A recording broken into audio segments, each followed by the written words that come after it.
Est-ce que la terre est physique? Oui, elle l'est bien. Ce n'est pas comme si la terre est physique, mais le ciel ne l'est pas. Ceux qui renient l'existence du ciel, je crois, d'un ciel physique, je crois qu'ils ont été dupés.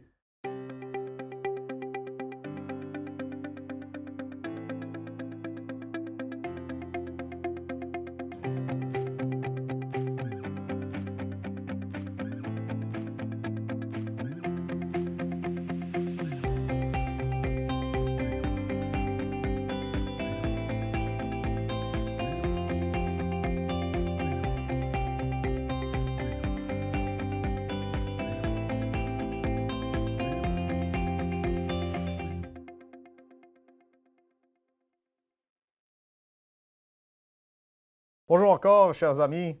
Georges Antonios, pasteur de l'Église baptiste de l'Espoir du Grand Montréal, Hope Baptist Church of Greater Montreal, un pécheur sauvé par la grâce de Dieu. Et c'est un honneur encore d'être avec Théo Vox dans le contexte de théologique pour prêcher la parole de Dieu. On va parler de choses au ciel. J'ai prêché une fois sur l'enfer. On va balancer les choses en prêchant sur l'enfer. Écoutez bien, Colossiens chapitre 3, versets 1 et 2. Paul, l'apôtre, nous dit, je lis dans la version de la Bible française King James, « Si donc vous êtes ressuscités avec Christ, cherchez ces choses lesquelles sont en haut, où Christ est assis à la main droite de Dieu. Mettez votre affection sur les choses d'en haut et non sur les choses sur la terre. » Comment peut-on bien obéir ce commandement de mettre nos affections sur les choses, Paul dit, qui sont en haut, si nous ne connaissons pas les choses qui sont en haut? Là, je sais qu'est-ce que vous allez peut-être penser, certains qui connaissent leur Bible, iraient à 1 Corinthiens, chapitre 2, parce qu'il nous semble qu'il y a un verset dans la Bible qui nous dit qu'on ne connaît pas ce qu'il y a au ciel. Pourquoi? On pense souvent à 1 Corinthiens, chapitre 2, ça c'est le verset 9, 1 Corinthiens 2, 9. Mais comme il est écrit, « L'œil n'a pas vu, ni l'oreille entendu, ni ne sont entrées dans le cœur de l'homme les choses que Dieu a préparées pour ceux qui l'aiment. » Et si on prend ce verset seul, on va dire, nous ne connaissons pas les choses qui sont au ciel. Mais attendez, lisons le verset dans le contexte. Vous savez, c'est quoi le prochain verset juste après ça? Ce que Paul va déclarer dans le verset 10. « Mais Dieu nous les a révélés par son esprit. » Donc il dit, comme il est écrit, « L'œil n'a pas vu, ni l'oreille entendu, ni ne sont entrées dans le cœur de l'homme les choses. » Qu'est-ce que Paul a dit dans Colossiens 3? « Mettez votre affection sur les choses en haut. » Ici, Paul dit qu'on ne peut même pas s'imaginer les choses que Dieu a préparées pour ceux qui l'aiment, mais Dieu nous les a révélées par son Esprit, car l'Esprit examine toutes choses, oui, même les choses profondes de Dieu. Donc, ce qu'il y a au ciel, c'est vrai, nous ne pouvons pas concevoir parfaitement, ni même en grande partie les gloires qui nous attendent et les plaisirs qui nous attendent. Mais nous avons quand même un degré de révélation sur ces choses. Et le chrétien devrait en être conscient parce que ces choses, cette connaissance de ce qui nous attend au ciel va nous énergiser à non seulement servir le Seigneur, mais à surmonter les vallées de nos vies. C'est vraiment la chose qui m'excite. C'est vraiment la chose qui repart mon moteur quand je suis déprimé, quand je ne suis pas vraiment motivé et que je pense aux gloires et je lis et j'étudie dans la Bible les gloires qui nous attendent, les plaisirs qui nous attendent. Hey, let's go, je suis prêt à partir maintenant. Mais il faut bien comprendre d'abord que s'il y a des choses au ciel, c'est que le ciel lui-même est une place et le ciel est physique. Gare à ceux qui voudraient vous faire croire que le ciel n'est pas physique ou que la Nouvelle Jérusalem n'est pas littérale. Nous n'avons aucune raison biblique, je dis bien biblique, de renier la littéralité de la Sainte Jérusalem et du ciel. La terre est bien physique, n'est-ce pas? Genèse chapitre 1, verset 1. Au commencement, Dieu créa le ciel et la terre. Question encore. Mini-étude biblique ensemble. Est-ce que la terre est physique? Oui, elle l'est bien. Et donc, par le principe de correspondance, de parallélisme, de miroitement, le ciel aussi doit être physique. Ce n'est pas comme si la terre est physique, mais le ciel ne l'est pas. Le ciel est tout aussi physique que la terre. Ceux qui renient l'existence du ciel, je crois, d'un ciel physique, je crois qu'ils ont été dupés. Car Satan sait bien comment l'homme raisonne. Si le ciel n'est pas une place physique, l'enfer ne serait pas une place physique. Et si l'homme ne craint pas l'enfer, il n'accourira pas vers le Seigneur Jésus-Christ pour le salut de son âme. La Bible dit ciel. Ils vont dire, cela veut dire le divin dominion, ou cela parle de communion. Mais il n'a pas dit communion, il a dit ciel. La Bible parle des places célestes. Ils vont dire, ça veut dire des états célestes. Mais la parole de Dieu n'a pas dit état céleste. Elle a bien dit des places célestes. La Bible parle de la Jérusalem céleste. Ils vont dire que cela veut dire la bénédiction parfaite. Mais la Bible n'a pas dit bénédiction parfaite. Elle aurait bien pu dire bénédiction parfaite. Bénédiction parfaite. Mais la parole de Dieu a dit la sainte Jérusalem. Vous serez surpris par les gens qui aujourd'hui renient la littéralité du ciel. C'est malheureux qu'on veut nous ôter cet espoir. Karol Wojtyla, vous vous rappelez de Karol Wojtyla, communément connu sous le nom du pape Jean-Paul II. Voici ce qu'il dit. Il dit que le ciel est une relation personnelle et vivante d'union avec la Sainte Trinité. C'est bien beau, mais le ciel est une place. Comment tu le sais? Lève les yeux, regarde, tu peux le voir le ciel qui existe. C'est le premier ciel, il y a plusieurs ciels, au moins 3 selon la Bible. Et la même place, le même type de mensonge va être projeté sur les gens par Wojtyla en parlant de l'enfer. Il va dire que c'est plus qu'une place physique. L'enfer est l'état de ceux qui librement et définitivement se séparent de Dieu. Ce n'est pas juste un état d'esprit, c'est une place. Ratzinger, qui était le pape Bénédicte, si vous vous rappelez de lui, qui a abdiqué son trône pour le pape présent, c'est Francis, pape jésuite. Ratzinger a dit « L'ascension ne veut pas dire, c'est-à-dire l'enlèvement de l'Église, l'ascension ne veut pas dire, ou l'ascension de Jésus-Christ, pardon, aussi, ne veut pas dire un départ vers une région lointaine du cosmos, mais bien la continuation proche de l'expérience de disciples comme source de joie. » Hey, l'ascension ne veut plus dire ascension. Quand Jésus-Christ est monté au ciel, la Bible dit qu'il s'est assis à la droite du Père. Ce sont des locations géographiques, des emplacements géographiques. La Bible est claire là-dessus. Ne nous faisons pas croire que le ciel n'est pas une place. Écoutez, les bénédictions de la vie, c'est beau, les joies de l'esprit, absolument. La paix, l'amour, la joie. Mais imaginez-vous donc si votre bien-aimé n'était qu'esprit. L'amour souvent s'exprime en entrelaçant nos bien-aimés. La joie souvent s'exprime en tenant un bébé. C'est tangible et c'est Dieu qui a créé ça. Il n'y a rien de mal là-dedans. Nous avons permis au gnostisme de rentrer dans la chrétienté pour renier quasiment la réalité physique des choses. Le Dieu du spirituel est aussi le Dieu du physique. Il a créé les deux mondes. Et les deux, ensemble, supplémentent notre joie. Oui, absolument. Le ciel est une place. C'est pour ça que la Bible parle de choses en haut. Mettez votre affection sur des choses en haut. Moi, je crois au ciel parce que la Bible dit qu'Abraham est sorti dehors et il leva les yeux vers le ciel. Ça, c'est Genèse chapitre 15, verset 5. Regarde dehors, tu peux le voir, le ciel. La Bible dit que Étienne regardait vers le haut, vers le ciel, quand il a été lapidé. Et il a vu le ciel ouvert et Jésus-Christ assis à la droite du Père. La Bible dit que Jésus-Christ est monté au ciel dans Actes chapitre 1. Il a été reçu par un nuage. La Bible dit, Jésus-Christ lui-même nous dit dans Jean chapitre 14, verset 2, « Dans la maison de mon Père, il y a plusieurs palais. Si ce n'était pas ainsi, je vous l'aurais dit, je vais préparer une place pour vous. Une place, dans une place. C'est physique. J'ai hâte. » Il a dit que c'est une place. Moi, je le crois. Éphésiens parle 4 fois de place céleste en 6 chapitres dans le livre d'Éphésiens. Jésus-Christ et Paul ne sont pas des menteurs.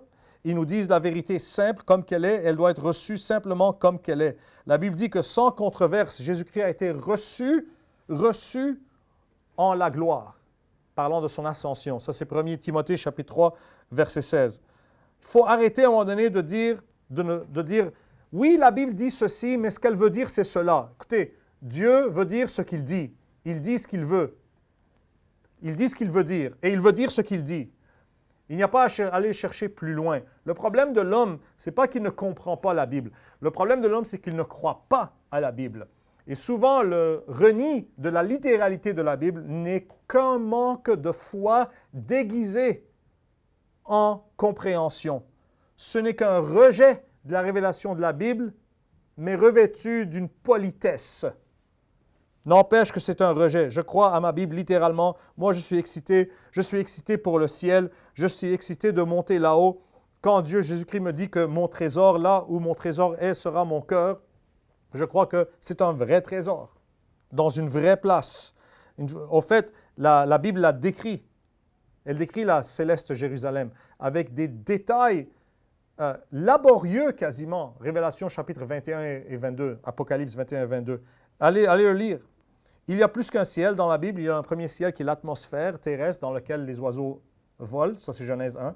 Il y a un second ciel qui est l'espace qui sépare le troisième et peut-être quatrième ciel de la terre. Et après l'espace, il y a le troisième ciel et peut-être un quatrième aussi, sinon plus, selon le livre des Psaumes. C'est important de comprendre ces choses. Un jour, peut-être qu'ici, dans le contexte théologique, je vous donnerai une étude biblique sur le cosmos selon la Bible, la structure de l'univers physiquement selon la Bible, pour que vous ayez une meilleure compréhension de où est-ce qu'on s'en va. Mais quand tu vas mourir, si tu es croyant en Jésus-Christ, ton âme sera emportée par des anges à travers les nuées. Tu dépasses la lune, tu vas vers le vrai nord, tu vas voyager à travers l'espace et à un moment donné, tu vas frapper une mer galactique gelée de ses surfaces en bas et en haut qui sépare l'espace du troisième ciel. Tu vas percer à travers cette mer comme les Juifs à travers la mer Rouge et tu seras là dans le ciel de Dieu, séparé du péché et des anges déchus qui ont fait leur nid dans les étoiles de l'espace. Tu dis que c'est dans la Bible? Absolument. Et ce n'est pas quelque chose d'ésotérique, ce sont des vérités qu'on peut tirer en croyant à notre Bible, simplement et littéralement. Je vais vous parler donc de ces choses qui sont dans le ciel. Ces choses qui sont dans le ciel. Paul dit que je connais un homme qui a été enlevé au troisième ciel dans 2 Corinthiens 12, verset 2. Il dit, cet homme a vu des choses que je n'ai même pas le droit de vous répéter, mais comme on a vu ensemble, l'Esprit de Dieu, Dieu nous les a révélés par son Esprit quelque chose. Comment peut-on donc, voici le thème du message, mettre notre affection sur les choses dans le ciel si nous ne connaissons pas ces choses? Mon but aujourd'hui, par la grâce de Dieu, c'est de vous instruire sur ces choses afin que vous puissiez placer votre affection là-dessus au lieu de garder sur des choses négatives et déprimantes. Amen? On y va. D'abord, il y a une ville, il y a une cité. Cette cité, selon la Bible, est décrite, comme que je vous l'ai dit, dans Apocalypse 21. Rapidement, si vous voulez, vous pouvez ouvrir votre Bible et vous pouvez en lire les dimensions et en lire les matériaux et la structure. C'est vraiment fascinant de voir ça. Ça va être ta maison si tu crois au Seigneur Jésus-Christ. Il dit donc, ça c'est Jean qui parle, l'apôtre Jean, Révélation 21, 10. « Et il m'emporta dans l'esprit sur une grande et haute montagne.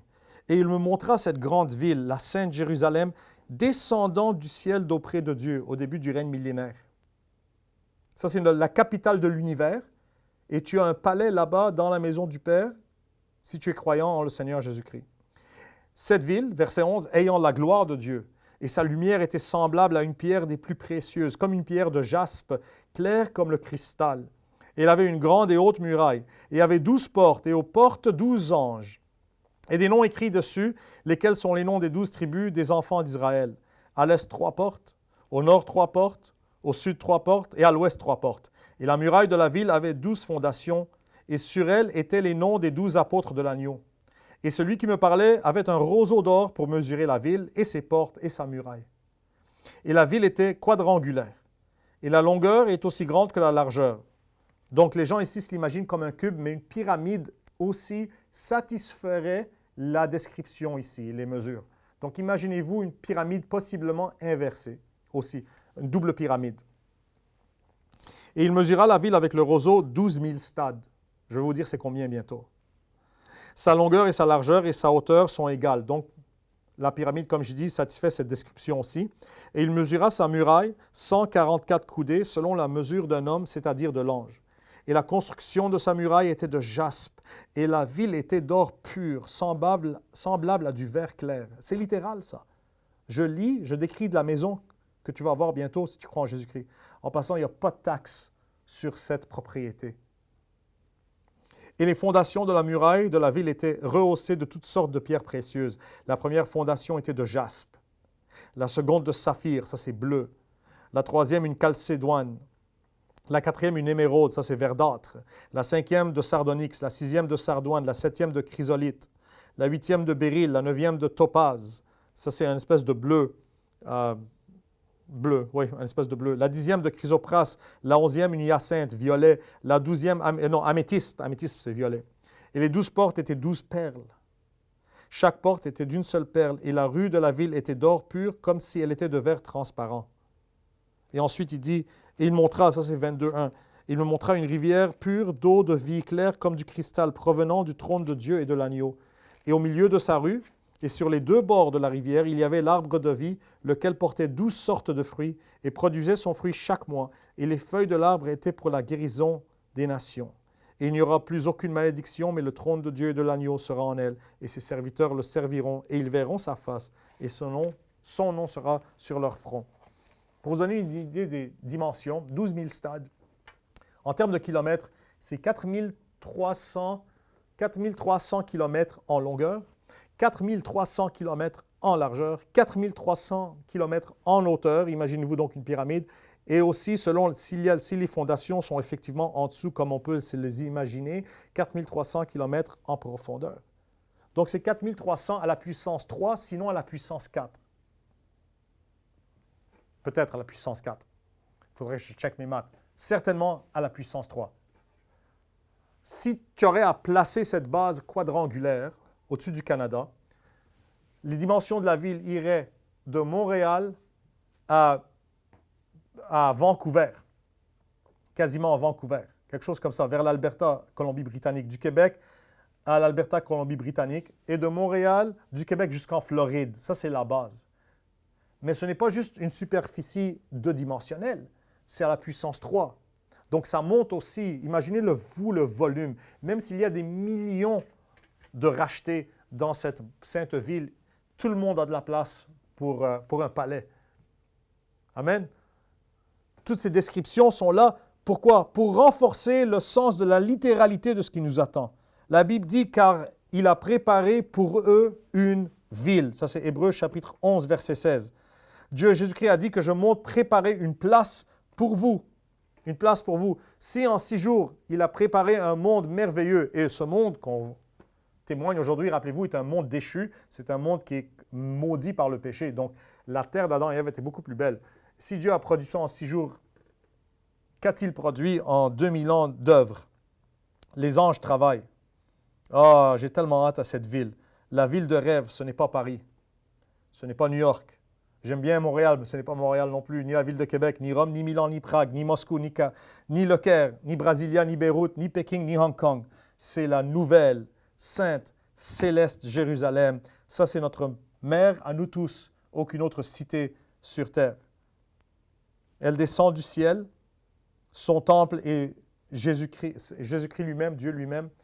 Et les dimensions que vous lisez là, c'est ce que Paul priait pour qu'on puisse comprendre dans Éphésiens chapitre 3, verset 18, quand il disait qu'il priait pour que nous puissions être capables de comprendre avec tous les saints quelle est la largeur, la longueur, la profondeur et la hauteur. Il va ensuite parler de l'amour de Jésus-Christ. Mais ce n'est pas de l'amour de Jésus-Christ dont il parle quand il dit que je prie pour que vous compreniez ces dimensions. On le comprend parce que quand Jean apparaît, il nous donne les dimensions. Il nous donne les dimensions. Il y a amplement de la place. Il y a amplement de la place. Ce sont les richesses de Dieu qui nous attendent. Jésus-Christ, dans Psaume 118, verset 22, il est the headstone, la pierre de cap, la pierre qui est non seulement en pierre angulaire, mais au sommet. Le paroxysme de cette ville. Il en est le roi et il siège là-haut. La Bible compare cette pyramide à la Jérusalem terrestre Et la description de la Jérusalem terrestre, c'est que c'est une ville compactée ensemble. C'est comme ça que les psaumes décrivent Jérusalem. Donc, c'est une grande ville, mais tu vas avoir dans cette ville le qualia, on dit, de cette ville. Donc, le sentiment qu'on expérience, c'est un sentiment de village. Donc, tu as les amenités d'une grande ville, mais cette convivialité d'un village parce que tout le monde s'aime et tout le monde se connaît. J'ai tellement hâte. J'ai tellement hâte. Les murs de cette ville, la ville est à 4300 km de haut, mais les murs de jaspe sont 64 mètres de haut. Si vous voulez avoir une idée, c'est combien, résident du Québec, si vous connaissez le nouveau pont Champlain, les mastes, les poteaux, je ne sais pas quel est le terme technique d'ingénierie là, dans ce cas ici, mais il y a des cordes, des câbles de fer qui tiennent en partie, bien sûr, le pont Champlain, qui sont rattachés à une espèce de grand portail sous lequel on conduit. Ces poteaux-là, pour utiliser ce terme, ont environ 64 mètres. Mais la ville a 4300 km et elle descend du ciel et on ne dit pas qu'elle va s'incruster sur la terre. Non, non. Si on comprend bien Jésus-Christ quand il dit à Nathanaël que tu vas voir les anges qui montent et qui descendent sur le Fils de l'homme, et si on met des versets ensemble avec les psaumes, l'image qu'on a, c'est de cette ville flottante qui descend et qui va se placer, flotter dans l'air au-dessus de la Nouvelle Jérusalem terrestre. Il y a deux Nouvelles Jérusalem. Il y a une Nouvelle Jérusalem terrestre et il y a une Nouvelle Jérusalem céleste. L'une n'annule pas l'autre, à ne pas confondre. Très important, à ne pas confondre. La parole de Dieu est une épée à double tranchant. Les deux sont vrais. Il y a une Nouvelle Jérusalem terrestre dont les pierres sont différentes et dont la description est différente. En passant, vous pouvez lire ceci dans Ésaïe. Mais il y a la Nouvelle Jérusalem céleste. Elle descend, elle va flotter au-dessus de la Jérusalem terrestre. Et apparemment, durant le règne millénaire, nous pourrons voir les anges qui montent et qui descendent. Probablement, c'est une description de nous-mêmes. Notre base d'opération, c'est une ville flottante. D'où vient l'idée des films de science-fiction de mothership flottante? Et ils appellent ça mothership, un navire-mère. Qu'est-ce que Paul, comment décrit-il la Nouvelle Jérusalem? Il dit qu'elle est notre mère à nous tous. Il y a plein de choses en science-fiction qui ne sont que la Bible recrachée et qui ont été popularisées, mais extraites de leur contexte biblique. Écoutez, la Bible, c'est excitant. Le ciel, je vous garantis une chose, aussi pour les jeunes qui possiblement écoutent. C'est pas comme dans les cartoons Tom and Jerry, là, où est-ce que Tom il meurt puis il est assis sur un ange à jouer une harpe à l'éternité. C'est l'image que Satan veut populariser dans l'esprit des jeunes, que le ciel, c'est plate. En enfer, tu fais le party, mais au ciel, tu joues la harpe, puis moi, je ne sais même pas jouer une harpe. Mais non, c'est beaucoup plus que ça. Beaucoup plus que ça. Qu'est-ce qu'il y a? Quand Paul nous dit, mettez votre affection sur les choses en haut. Il y a une ville. Qu'est-ce qu'il y a dans cette ville? Un palais. Un palais. Une demeure. Un manoir. Pas juste une maison, là. C'est pas un 3,5, là. Vous connaissez la chanson québécoise, là? Et toi, mon petit gars, j'ai oublié c'est quoi les paroles. Il dit, dans ton 3,5, moi j'étais dans un 3,5. J'étais marié avec une femme puis une petite fille dans un 3,5. Hey, tu vas aller au ciel, là, regarde bien ce que Jésus-Christ dit, qu'est-ce que tu vas avoir là-haut. Tu vas avoir plus qu'un 4,5 même. Puis si tu rêves d'une maison, tu vas avoir plus qu'une maison. Que votre cœur ne soit pas troublé, Jean 14, Jésus-Christ lui-même qui nous parle. Vous croyez en Dieu, croyez aussi en moi. Dans la maison de mon Père, il y a beaucoup de manoirs. Tu as déjà vu un manoir? C'est beau, c'est grand, il y a de la place en masse. Si cela n'était pas ainsi, je vous l'aurais dit, je vais préparer une place pour vous. C'est physique, ça. Et si je m'en vais et prépare une place pour vous, je reviendrai et vous recevrez à moi-même afin que là où je suis, vous puissiez y être aussi. Ouh! C'est pas une chambre. C'est pas une chambre. C'est pas un sous-sol. C'est pas un intergénérationnel. Mais peut-être ça l'est. Si tu veux avoir une idée, c'est quoi? Parce qu'il dit la maison de mon père, mais plusieurs manoirs. La royauté britannique, plusieurs royautés. Mais en ce qui nous concerne ici au Canada, si vous voulez une illustration plus à portée de main, regardez la royauté britannique. Ils vont avoir un grand palais pour la famille royale. Et quand le fils du roi se marie, il amène sa femme, son épouse avec lui. Ils vont rajouter une aile à ce manoir. Et c'est ainsi que le palais grandit modulairement en rajoutant des manoirs ici et là, mais c'est une maison. C'est comme ça la Nouvelle Jérusalem. Let's go! Let's go! Je vivais à un moment donné à l'ouest de l'île à Montréal. Et il fallait que je conduise sur le boulevard Gouin pour aller chez moi. Et à un moment donné, il y a une section du boulevard Gouin à l'ouest de l'autoroute 13 qu'on appelait Mafia Row parce que plusieurs des meneurs de la mafia y vivaient. Et leur maison, leur manoir, c'était difficile quand tu les voyais d'obéir le 10e commandement. Tu ne convoiteras point la maison de ton prochain. C'était beau. La maison que tu vas avoir, ils en jaunisseraient d'envie ce que tu vas voir au ciel, ce que Jésus-Christ va te donner. En plus, tu es protégé. Nicolas Rizzuto a été tué dans sa maison de multimillions de dollars en prenant son café dans sa propre cuisine. Là-haut, tu n'as pas à t'en faire. Tu n'as pas à t'en faire d'inspecteur et de payer des taxes et de déluge. Et tu n'as pas à t'en faire pour la fondation qu'il faut réparer, pour le pavé uni et pour le toit et pour nettoyer le système d'aération. Tout ça, il n'y a pas de péché, il n'y a pas de corruption. Ah, j'ai tellement hâte. Je conduisais sur ce boulevard un jour et je vois deux jeunes en dehors de la muraille du manoir des Saputo sur le boulevard Gouin. Ils observaient la muraille et j'ai senti qu'ils planifiaient l'escalade de la muraille, chose très dangereuse à faire physiquement et parce que c'est la maison Saputo. Donc j'ai garé ma voiture et je suis avancé pour leur parler. Je dis, « Hey les gars, le Seigneur m'a mis sur le cœur de descendre vous parler. Que pensiez-vous faire? Est-ce que vous pensez vraiment... j'ai l'impression que vous pensez escalader cette muraille. C'est une belle maison, hein? » Et ils me regardaient comme un peu coupable. Ils y pensaient vraiment. Tu sais, je leur expliquais, il y a une muraille qui te sépare. Ces gens-là, je ne sais pas, personnellement, je ne les connais pas, les Saputo, mais je suppose, statistiquement, qu'ils ne connaissent pas le Seigneur Jésus-Christ.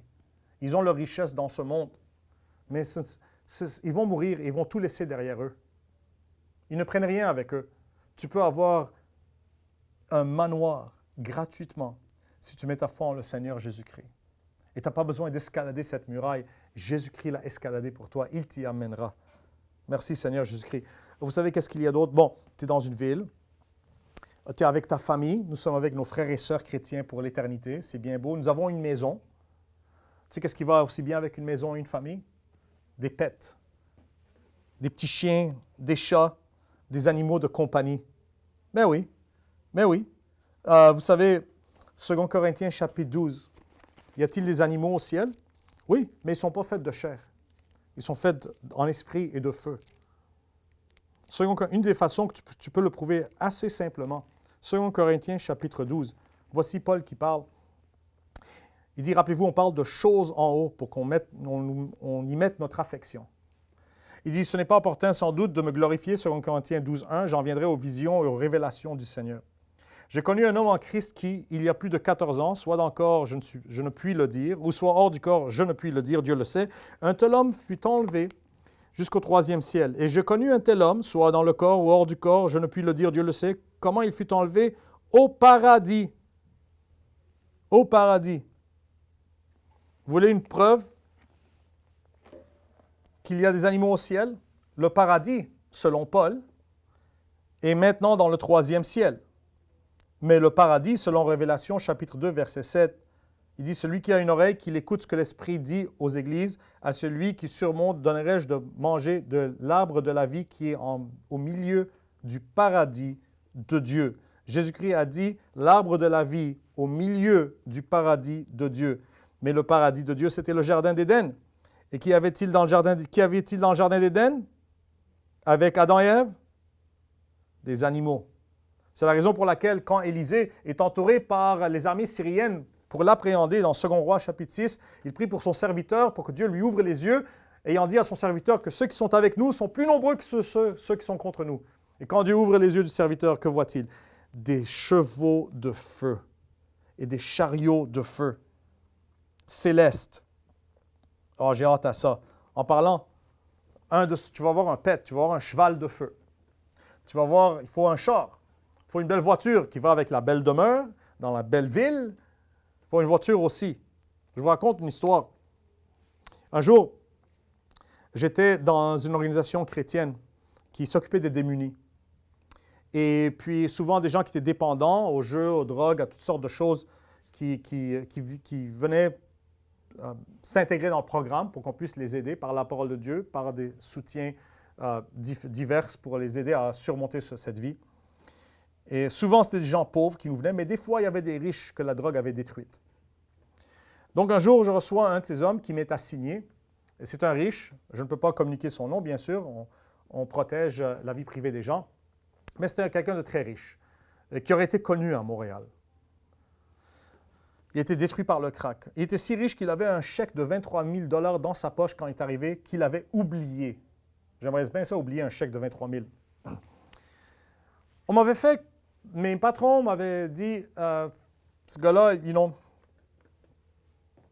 on va voir comment ça va être. Quand il se réveille de son sommeil de 24 heures, il avait quelque peu honte d'être à l'organisation chrétienne, d'être assigné. J'étais jeune homme dans ce temps, dans la vingtaine.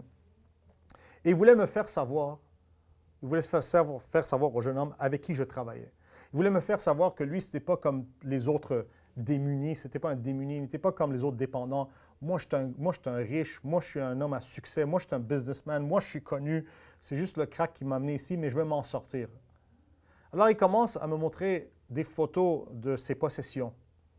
Il me montre des photos de motos qu'il a aux États-Unis, de super voitures qu'il a aussi au Canada. Il me montre une photo d'un Barracuda Supercharger. Un Barracuda, la voiture Barracuda des années 60. Il me dit, tu vois cette voiture?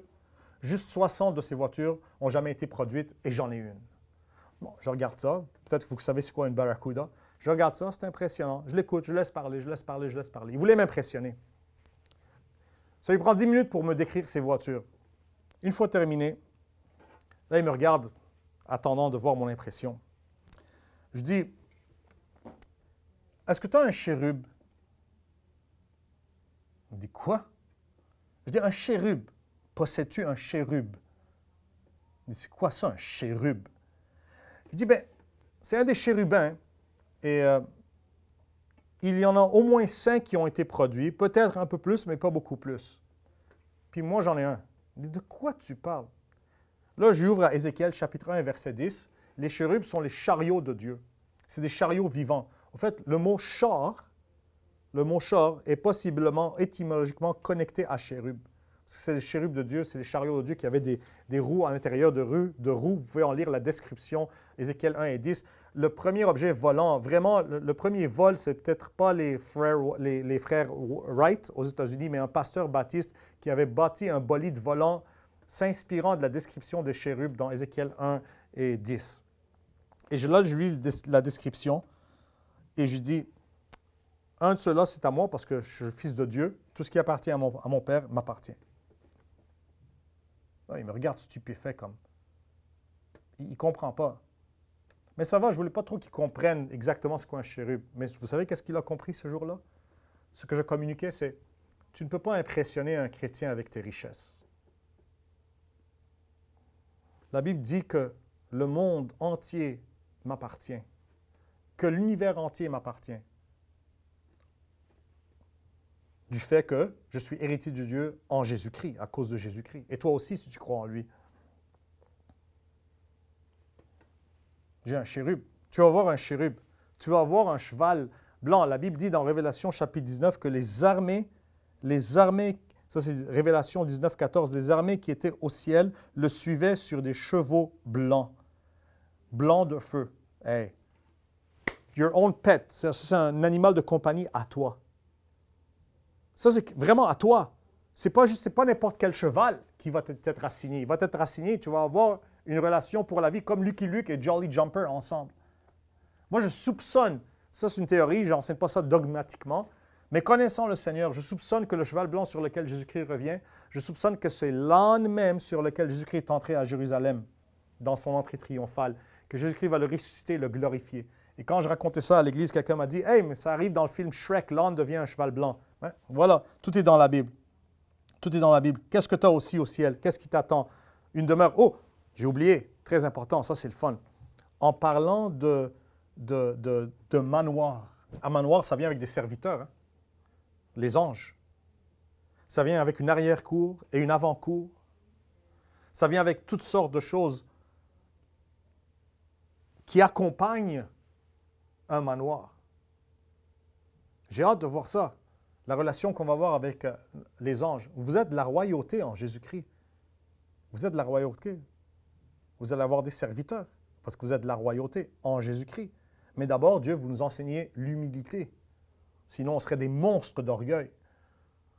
Mais il y aura des serviteurs assignés à vous, dans votre manoir. Il y aura du travail à faire en passant, ça c'est une autre prêche. Mais il y a des choses merveilleuses qui nous attendent là-haut. La Bible parle là-haut que Jésus-Christ, dans Psaume 45, il est sorti des palais d'ivoire. Les palais d'ivoire. Il y a des palais faits en ivoire au ciel. Des palais faits en ivoire, des palais entiers faits en ivoire. Et on ne parle pas juste d'un ivoire terrestre, mais d'un ivoire céleste, comme les perles qui forment les portails de la céleste Jérusalem. Ce n'est pas difficile à moi de croire. Dieu peut créer avec sa parole. Je vous l'ai dit, l'homme n'a pas de la difficulté à comprendre la Bible autant qu'il a de la difficulté à croire la Bible. On manque de compréhension car on manque de foi. Des fois, il faut croire à ces choses tout comme un enfant. D'où notre sens d'émerveillement. Les enfants sont épatés par ce que on leur décrit, parce qu'ils le croient. On a perdu notre sens d'émerveillement parce qu'on nous a enseigné de ne plus croire à la littéralité des promesses. J'ai hâte. Man, tu sais une autre chose que tu vas avoir au ciel, un nouveau corps. Un nouveau corps. Nous sommes prédestinés à ce nouveau corps. Quand la Bible parle dans Romains chapitre 8, ça parle de l'adoption de notre corps. Quand la Bible parle de prédestination, ce n'est pas la prédestination d'un homme perdu au salut, mais c'est la prédestination d'un homme sauvé à être conforme à l'image physique de Jésus-Christ, c'est-à-dire à avoir un corps de résurrection semblable à celui du Seigneur Jésus-Christ. Écoutez bien, Romains chapitre 8, verset 23, et le contexte, c'est la glorification et la délivrance de notre corps de la souffrance, de la maladie et de la mort. La promesse étant, Romains chapitre 8, verset 23, et non seulement eux, mais nous-mêmes aussi, qui avons les prémices de l'Esprit. Vous vous rappelez? C'est pour les sauver, la prédestination. C'est-à-dire que nous-mêmes gémissons en nous-mêmes en attendant pour l'adoption, c'est-à-dire la rédemption de notre corps. De notre corps. Ça, c'est le contexte. Je descends au verset 29. « Car ceux qu'il connaissait d'avance, il les a aussi prédestinés, pas à être sauvés, à être conformes à l'image de son Fils. » L'image du Fils, c'est quoi? Afin qu'il puisse être le premier-né parmi beaucoup de frères. Dans Colossiens chapitre 1, la Bible dit que Jésus-Christ est le premier-né d'entre les morts. Donc avec cette référence et avec le contexte du corps, la Bible te dit que tu vas être conforme, si tu es sauvé, ta destination est fixée, tu vas avoir un corps conforme à l'image physique de Jésus-Christ. Tu sais qu'est-ce que Jésus-Christ pouvait faire avec son corps? À un moment donné, les chrétiens étaient réunis dans l'évangile de Jean. Ils étaient réunis ensemble un dimanche. Et la Bible dit qu'il est apparu en leur sein. Et tu pourras faire pareillement. Apparaître, disparaître, téléporter. Il voit Marie après sa résurrection. Il lui dit, ne touche pas, je ne suis pas encore monté à mon Père. Mais il monte et redescend. Et la même journée, il apparaît parmi les disciples. Il leur dit, touchez-moi. Et il est monté au 3e ciel au moins, et il est redescendu dans la même journée. Ça, c'est un voyage plus rapide que ce que la vitesse de la lumière peut performer. Tu auras cette capacité. Tu es prédestiné à ce genre de corps. Ce n'est pas juste une question, tu auras un corps qui ne se fatiguera plus. Tu n'auras plus des maux de tête et des maux de dos et des maux d'entrailles et des maux de pieds et des maux de dents. Non, non, c'est beaucoup plus que ça. C'est un corps glorifié qui a vaincu la mort par la puissance du Saint-Esprit de Jésus-Christ qui l'a ramené d'entre les morts. Et tu vas hériter de ce corps. C'est une chose qui t'attend. 2 Corinthiens chapitre 5 dit qu'on a un corps ainsi qui nous attend au ciel. Jésus-Christ, dans Marc, quand il apparaît aux disciples d'Emmaüs, la Bible dit qu'il est apparu sous une autre forme. Et quand il a voulu, il a révélé qui il était. Donc tu pourras faire pareillement. Apparemment, tu pourras changer de forme. Ça va être vraiment le fun de jouer à cache-cache avec ça. Soyez honnêtes. Chaque enfant, on rêvassait d'être des super-héros, de pouvoir voler. Tu pourras voler. Tu pourras respirer sous l'eau avec ce nouveau corps. Tu pourras creuser jusqu'au fond de la planète pour voir leurs pierres précieuses. La Bible dit que Élie a pu courir par la puissance du Saint-Esprit plus vite que le chariot d'Ahab. Donc, tu pourras courir plus vite que Flash, voler plus loin que Superman. Absolument. Tu dis, crois-tu vraiment ces choses, Pasteur Georges? Tu les crois vraiment littéralement? De tout mon cœur. De tout mon cœur. Et c'est les choses justement qui me motivent dans les journées déprimantes, quand je vois que la vie est difficile, que la santé est difficile, que l'appartement est difficile. Aux gloires qui m'attendent. La Bible parle dans Hébreu des puissances du monde à venir. Les puissances de ce corps. Qu'est-ce qu'il pourra faire? Oh, il y a toute une civilisation là-haut. J'en passe. Je vais arrêter ici parce que sinon ça va être trop loin. Mais j'ai toute une étude biblique sur la civilisation angélique au ciel. Il y a beaucoup plus d'informations là-dessus qu'on pense. Donc, quand Paul nous commande, mettez votre affection sur les choses en haut, il faut bien savoir quelles sont ces choses, qu'elles sont concrètes pour nous motiver.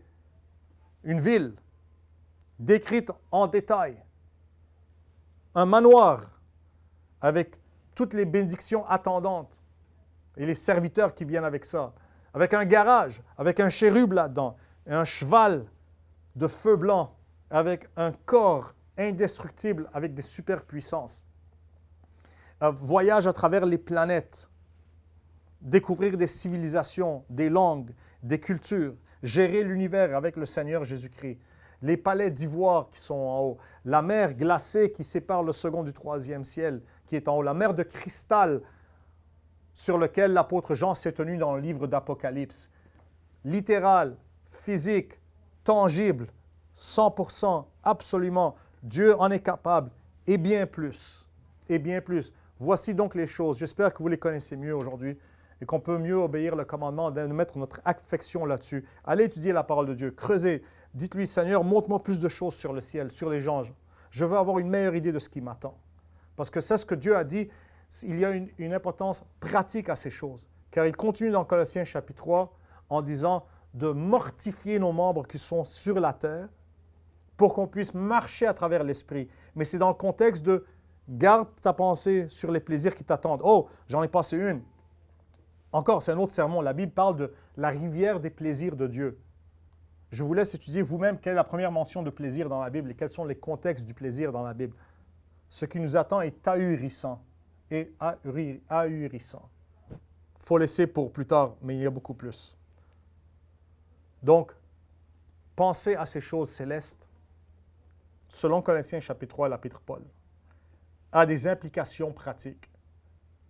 Nous avons de la difficulté à mortifier nos désirs charnels, justement parce qu'on ne comprend pas qu'il y a des plaisirs plus grands qui nous attendent. Sachant cela, ça m'aide à garder mon corps en subjection pour marcher selon l'Esprit, sachant qu'un jour je serai libéré de cette chair. Elle sera transformée et je pourrai prendre mon héritage physique et littéral glorieux en Jésus-Christ. Oh Seigneur Jésus-Christ, que tu reviennes aujourd'hui et qu'on puisse hériter aujourd'hui. Que Dieu vous bénisse, mes chers amis. Si vous en voulez plus, mon nom est Georges Antonios, je suis pasteur de l'Église baptiste de l'Espoir du Grand Montréal. Je suis un pécheur sauvé par la grâce de Dieu et rien de plus. On prêche en anglais, Hope Baptist Church of Greater Montreal. Nous sommes à Côte-des-Neiges.